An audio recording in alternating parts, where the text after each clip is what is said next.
Hi guys, and welcome to our YouTube channel Quick Guide, and today I'm here with another new video to show you guys on how you can get your deleted files from your Dropbox. All you have to do is first of all log into your Dropbox account. After logging into your account, open up the backup settings of your Dropbox. To do so, simply go on to the grid option on the top right side of the screen. From here, open up backup.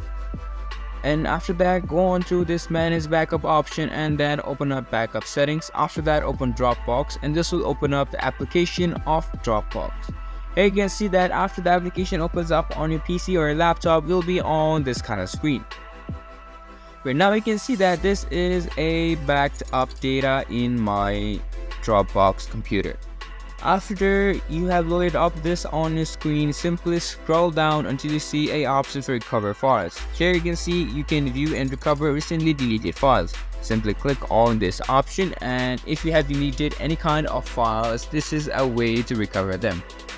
Open this up, and if you have actually deleted any of your accounts, files or data, and it is still here, you'll be able to recover them. But even if it's not here after you have opened it up, it means it was permanently deleted from your Dropbox backup.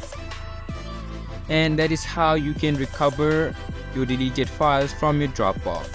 This was for this video, and I hope you guys find our video helpful. If you do, make sure to leave a like, subscribe to our YouTube channel and hit the bell notification, and don't forget to drop a comment for review and for more content like this. See you guys in our next video. Thank you for watching.